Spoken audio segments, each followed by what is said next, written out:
అంటే ఇది too early to make that kind of statement. అంటే ఓన్లీ భారతీయులు కానీ, అంటే మనము యునైటెడ్ స్టేట్స్ అని తీసుకున్నప్పుడు ఇమిగ్రేషన్ అనగానే ఓన్లీ ఇండియన్స్‌కి కాకుండా it effects all the immigrants through out the world. Correct. ఎవరైతే ఇమిగ్రేట్ అయ్యి వస్తారో యునైటెడ్ స్టేట్స్‌కి.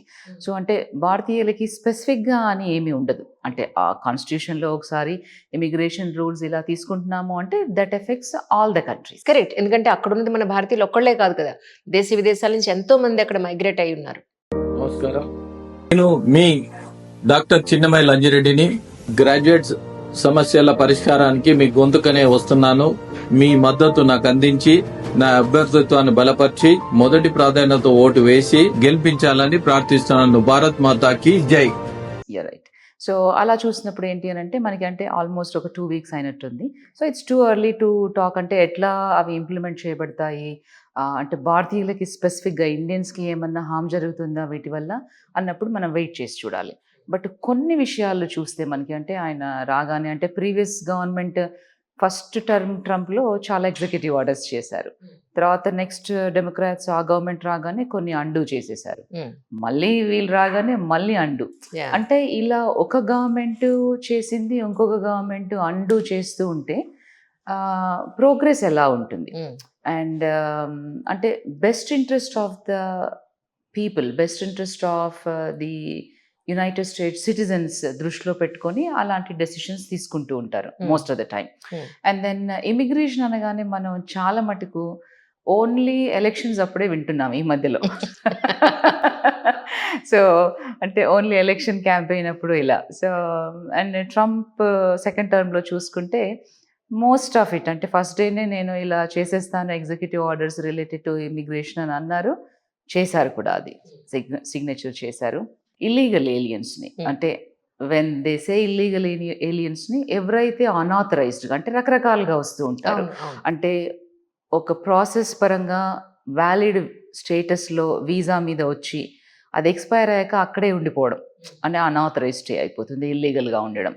కొంతమంది సిచ్యువేషన్స్ అట్లా అరైజ్ అవుతాయి వాళ్ళకి, అంటే ఎక్స్టెన్షన్స్ అవ్వక ఇలా అవ్వడము, అంటే వెనక్కి వెళ్ళడానికి ఇష్టం లేకుండా అక్కడే ఉండాలని డిసైడ్ అయిపోయి అదొక రకంగా.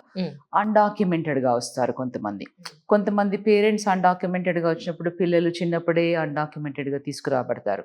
సో, ఇలా రకరకాలుగా వచ్చిన వాళ్ళందరూ కలిపి అన్డాక్యుమెంటెడ్ ఏలియన్స్. సో, వీళ్ళందరినీ అన్డాక్యుమెంటెడ్ని ఇల్లీగల్గా ఉన్న వాళ్ళందరినీ పంపించేయాలి అనేది his executive order. And especially మనం ఇంకా డీప్గా చూసుకుంటే వాళ్ళ మెయిన్ ఫోకస్ వచ్చేసి ఎవరికైతే క్రిమినల్ బ్యాక్గ్రౌండ్ ఉందో, క్రిమినల్ హిస్టరీ ఉందో వాళ్ళని ముందు పంపించేసేయాలి అని. అంటే మనము అవుట్ సైడ్ నుంచి చూడకుండా ఆ కంట్రీ సిటిజన్స్ లాగా ఒకవేళ చూస్తే ఎవరి కంట్రీకి వాళ్ళని సేఫ్ గార్డ్ చేసుకోవడం అనేది వెరీ ఇంపార్టెంట్ అన్ని దేశాలకి. సో, ఇప్పుడు ఇక్కడ ట్రంప్ ఎగ్జిక్యూటివ్ ఆర్డర్ చూస్తే అంటే ఈ డ్రగ్ కార్టెల్స్ కానివ్వండి, ఇట్లా క్రిమినల్ హిస్టరీ ఉండి మర్డర్స్ ఇలాంటివి చేసే వాళ్ళకి ఫస్ట్ వాళ్ళని పంపించేసేయాలి కంట్రీలో నుంచి. అంటే వాళ్ళని దేశ సంరక్షణార్థం. That's correct. So, we should think in a positive way, it's a corrective mode. But then again coming back to ఇట్లా స్టూడెంట్స్ లాగా వెళ్ళి చాలామంది అంటే అన్ఆథరైజ్డ్ వర్క్ చేస్తూ ఉండి ఇట్లా ఇప్పుడు మనకి వాళ్ళు ఐస్ వాళ్ళు చెప్పారనమాట, మీరు ఎక్కడన్నా ఏదైనా అంటే సీ సంథింగ్ సే సంథింగ్ అంటాం కదా, అలా మీరు ఒకవేళ అన్ఆథరైజ్డ్గా ఎవరైనా వర్క్ చేస్తూ ఉంటే చూస్తే మాకు ఈమెయిల్ కానివ్వండి ఫోన్ కానీ చేయమని డైరెక్ట్గా ఉన్నాయి ఇప్పుడు. సో, ఎవరైనా అంటే ఇప్పుడు మన ఇంటి పక్క వాళ్ళైనా కూడా మన ఇంట్లో ఏదైనా అంటే ఎక్కువ మంది ఉండి మేబీ వాళ్ళకి సస్పిషియస్ గా అనిపించింది, అలా మన దేశంలో కరప్షన్ గురించి ఏమైనా ఉంటే బాగుండండి. అలా అనిపించింది నిజంగా. నాకు ఒకటి గొప్పగా అనిపిస్తుందండి, ట్రంప్ అయినా అంతకు ముందు వచ్చిన ఎవరైనా సరే అధికారంలోకి వచ్చినప్పుడు ఫస్ట్ దేశ రక్షణ, దేశ సంరక్షణ, దేశం డెవలప్మెంట్ పాయింట్ ఆఫ్ వ్యూలో వాళ్ళు తీసుకునే నిర్ణయాలు ఏవైతే ఉన్నాయో నా దేశాన్ని రక్షించుకోవాల్సిన బాధ్యత నాది అనే ఒక గొప్ప మోటో ఒకటి కనపడుతూ ఉంటుంది. వాళ్ళు ఎలాంటి నిర్ణయాలు తీసుకున్నా టోటల్ పిక్చర్ చూసినప్పుడు మెయిన్ పాయింట్ అది ఉంటుంది ఖచ్చితంగా. కానీ మన వాళ్ళు ఆలోచిస్తే ఎంత బాగుండేది. అలాగా ప్రతి రాజకీయ నాయకుడు మన దేశం బాగుండాలి, మన జిల్లా బాగుండాలి, మన రాష్ట్రం బాగుండాలి, మన ఊరు బాగుండాలి, ఇలా కాకుండా నా కుటుంబమే బాగుండాలి, నా కుటుంబమే ఒక 10 తరాలు కూర్చుని తినాలి అనడంతోనే కరప్షన్ స్టార్ట్ అయ్యి ఈరోజు కరప్షన్ లేని ప్రాంతం లేకుండా అయిపోయింది. డెవలప్మెంట్ నిజంగా అయిందని అనుకుంటున్నాం, బట్ డెవలప్మెంట్ కొన్ని ప్రాంతాలకే కొన్ని వ్యక్తులకే పరిమితం అయిపోయి ఉంది. అది చాలా బాధాకరం. అగ్రీ నిజంగా. With you. Yeah yeah so సిమిలర్గా అంటే ఇప్పుడు మీరు అన్నట్టుగా పేట్రియాటిజం వాళ్ళకి, and then country first, and then Trump వచ్చిందే మళ్ళీ మేక్ అమెరికా గ్రేట్ అగైన్ అనే దీంతో. Yes so he's implementing some of those, and కొన్ని మనకు నచ్చకపోయినా కూడా అది ఇట్స్ కైండ్ ఆఫ్ అంటే కరెక్షనల్గా యూస్ చేసుకొని కొన్ని థింగ్స్ అంటే అన్ఆథరైజ్ స్టే ఉన్న వాళ్ళని క్రిమినల్స్ని పంపించేయడం అనేది, అంటే ఆ కంట్రీ వాళ్ళు యాక్సెప్ట్ చేస్తారా లేదా అనేది second thing. So and students విషయంలో చూసుకుంటే మనకి ఇప్పుడు చాలా 2 తెలుగు రాష్ట్రాల్లో, తెలంగాణ అండ్ తెలుగు రాష్ట్రాల్లో కూడా చాలా మంది స్టూడెంట్స్ వెళ్తూ ఉంటారు అక్కడికి, అవును, యునైటెడ్ అవును. స్టేట్స్కి. సో వెళ్ళినప్పుడు ఏంటి అని అంటే వాళ్ళు ఒక వెళ్ళే ఉద్దేశం, అక్కడికి వెళ్ళాక కొంత వర్క్ చేసుకొని కూడా నా ఫీజు నేను కట్టుకోవచ్చు, నా పేరెంట్స్ కి కొంత బర్డెన్ తగ్గించవచ్చు, లేదా అక్కడ ఇన్కమ్ నేను ₹1 ఇంటికి పంపించవచ్చు. ఇలాంటి థాట్ ప్రాసెస్ తో వెళ్లే వాళ్ళే 99% మంది. That is correct. కానీ ఇప్పుడు అది రిస్ట్రిక్ట్ చేయడం అని అంటే రెస్ట్రిక్ట్ చేయడం అంటే రూల్స్లో అది లేదు, అంటే ఆ థాట్ ప్రాసెసే రాంగ్. ఆ థాట్ ప్రాసెసే రాంగ్. మనకి ఇప్పుడు అంటే మీడియా ద్వారా చెప్పాల్సింది ఏంటి అంటే they should correct that thought process, including students, parents కూడా. ఎందుకనంటే పేరెంట్స్కి తెలియదు కొన్నిసార్లు, ఎందుకంటే కిడ్స్ ఆల్రెడీ అంటే ఆ మాస్టర్స్ ఏజ్కి వచ్చేసారంటే they are adult age, and then they make some kind of decisions కదా. సో అప్పుడు పేరెంట్స్ ఓకే వాళ్ళు బాగానే చూసుకుంటా ఉన్నారులే, లెట్ దెమ్ గో అని. సో పేరెంట్స్ కూడా కొన్ని థింగ్స్లో ఇన్వాల్వ్ అయ్యి ఒక మాట చెప్పాల్సిన అవసరం ఉంటుంది. అండ్ కిడ్స్ కూడా అక్కడికి వెళ్ళే వాళ్ళు ఏదైతే ఉన్నారో మనం రూల్స్ బ్యాక్గ్రౌండ్కి వెళ్తే, బికాజ్ ఐఎమ్ ఇమిగ్రేషన్ లాయర్ కాబట్టి, ఎస్ అండ్ స్టూడెంట్స్ వెళ్తున్నారు అంటేనే వాళ్ళు చదువుకోవడానికి వెళ్తున్నారు.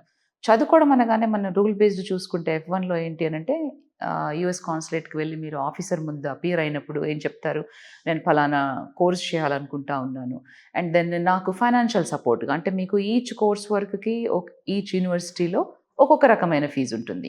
సో నేను ఆ ఫీజు ఫైనాన్షియల్ కేపబిలిటీస్ ద్వారా నేను మీట్ చేయగలుగుతాను, అంటే నేను పే చేస్తాను, నాకు అంత కెపాసిటీ ఉంది అని మీరు ఫైనాన్షియల్గా ప్రూవ్ చేసినప్పుడే మీకు వీసా ఇవ్వబడుతుంది. కరెక్ట్. అలా ఇచ్చినప్పుడే మీరు యుఎస్లోకి అడుగు పెడతారు. అలా అక్కడికి వచ్చిన తర్వాత స్టడీస్ చేస్తూ పార్ట్ టైం జాబ్ అనేది మీరు ఆన్ క్యాంపస్లో చేసుకోవచ్చు. That is legal. అది కూడా అంటే మీరు ఏదైతే అది చేయడం అని కాకుండా ఈచ్ స్కూల్కి కూడా ఒక ఇంటర్నేషనల్ ఆఫీస్ ఉంటుంది. ఆ school DSO, designated school official అని అంటారు. So he or she will authorize, okay మీరు ఆన్ క్యాంపస్లో పార్ట్ టైం ఒక 20 hours వర్క్ చేసుకోవచ్చు అని ఆథరైజ్ చేసినప్పుడు then you go apply for the jobs. When you go there చాలా హెవీ కాంపిటీషన్. ఈ మధ్య నేను విన్నాను, అంటే రిలేటెడ్ టు, నేను వర్జీనియాలో ఉంటాను కాబట్టి వన్ ఆఫ్ ద యూనివర్సిటీలో ఒక్క జాబ్కి అంటే అసిస్టెంట్ ప్రొఫెసర్ దగ్గర అసిస్టెంట్షిప్ చేయడానికి ఒక్క జాబ్కి almost 40 to 60 resumes. Oh my god. ఆ 40 to 60లో కూడా అందరూ మన వాళ్ళే. బాబా. సో అలా ఉన్నప్పుడు అంటే చూడండి మీకు ఎంత కాంపిటేటివ్గా ఉంటుందో ఆన్ క్యాంపస్ జాబ్స్కి. అండ్ వీళ్ళే కాకుండా అక్కడ లోకల్స్ కూడా they also will do on campus job, అంటే వాళ్ళకి అవర్ రిస్ట్రిక్షన్స్ ఏముండదు, they can do how many hours they want. So వీళ్ళు ఇంత కాంపిటీషన్లో అంటే ఆ పర్టికులర్ జాబ్ సంపాదించాలి అని అనుకున్నప్పుడు ఇంత competition. So sometimes students ఏంటి అంటే లేదు ఆన్ క్యాంపస్ జాబ్ చేయడం అనేది it's legally given right to me అని ఫీల్ అవుతూ ఉంటారు. No, that is wrong. Yeah. So yes you have authorize చేసినప్పుడు వర్క్ చేసుకోవచ్చు, కానీ జాబ్ వెతుకొని చేసేది ఆన్ క్యాంపస్లో అనేది it's like depending upon the availability of the job. Right. So అది వీళ్ళు గుర్తుపెట్టుకోవాలి ఒకటి. And then off campus jobs అయితే పీరియడ్ అసలు చేయకూడదు, అంటే డిఎస్ఓ ఆథరైజ్ చేయరు మీకు, and it's a full time outside చేసినప్పుడు. When we talk about outside like grocery స్టోర్స్లో కానివ్వండి, రెస్టారెంట్స్లో కానివ్వండి, గ్యాస్ స్టేషన్స్లో కానివ్వండి, ఇంకా ఏదైనా ఆఫ్ క్యాంపస్ అంటే ఎక్కడ ఎలాంటి వర్క్ చేసినా కూడా that is called unauthorized work. ఎవరన్నా మీరు ఇలా చేస్తున్నప్పుడు ఓకే పలానా రెస్టారెంట్లో మేము ఇలా చూసామని కంప్లైంట్ చేసినప్పుడు ఐస్ అక్కడికి వచ్చినప్పుడు మిమ్మల్ని డాక్యుమెంట్స్ అడుగుతారు. వాళ్ళు డాక్యుమెంట్స్ మీకు ఆ వర్క్ ఆథరైజేషన్ లేదు అని వాళ్ళు కన్ఫర్మ్ చేసుకున్నాక they will put you behind the bars and deport you.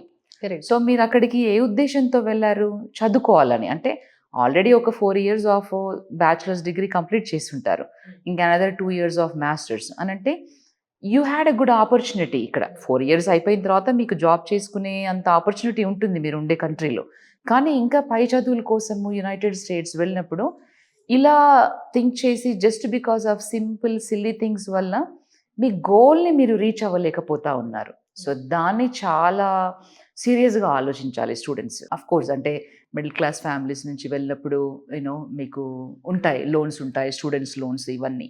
But అవన్నీ కూడా గుర్తుపెట్టుకొని నిజంగానే నాకు ఈ 2 ఇయర్స్‌లో నా ఫైనాన్షియల్ పిక్చర్ ఎలా ఉంది? నేను ఏమి సంపాదించకుండా రూల్స్ ఫాలో అయ్యి జస్ట్ నేను చదువుకోవడం వల్ల ఎలా గెట్ బ్యాక్ అవుతాను? అంటే ఈ లోన్ ఎలా పే చేస్తాను? మా పేరెంట్స్‌కి బర్డెన్ ఇస్తున్నానా నేను? అనేది వాళ్ళు ఒకసారి ఆలోచించుకొని వెళ్ళే ముందే. అలాంటి డెసిషన్ అంటే పాజిటివ్‌గా ఒక డెసిషన్ తీసుకుంటే పేరెంట్స్‌తో కన్సల్ట్ చేసి కూర్చొని బావుంటుంది అనేది నా ఉద్దేశ్యం. సో దట్ వే ఇలాంటి చిన్న థింగ్స్ వల్ల మీరు యూ ఆర్ నాట్ పుట్టింగ్ అంటే you are putting your life and your అంటే వాట్ డు యూ సే ఒక చదువుకొని వచ్చి అదంతా ఒక స్టేక్‌లో పెడుతున్నారు మీరక్కడ. సో దానివల్ల ఏమవుతుంది? If you are being deported you had to come back ఈవెన్చువల్‌గా. అండ్ మీరు ఎప్పటికీ వెళ్ళలేరు. అంటే based on what kind of ఎన్ని ఇయర్స్ బార్ ఉంటుంది? అసలు బార్ ఉంటుందా లేదా? అండ్ 5 ఇయర్స్, 10 ఇయర్స్ ఇలా ఉంటుంది. So when you can never re-enter. So మీరు ఒక గోల్ ఓరియెంటెడ్‌గా నేను యునైటెడ్ స్టేట్స్ వెళ్ళాలి ఇలా అంటే ఒక కెరీర్ పరంగా మీకు కొన్ని ఉంటాయి. ఆల్రెడీ ప్రీ ప్లాన్ చేసుకొని ఉంటారు. ఇవన్నీ కూడా యూ ఆర్ లూజింగ్. సో ఇవన్నీ దృష్టిలో పెట్టుకొని స్టూడెంట్స్ అలా ఆలోచిస్తే బావుంటుంది. అంటే పాజిటివ్‌గా in the best interest of their careers.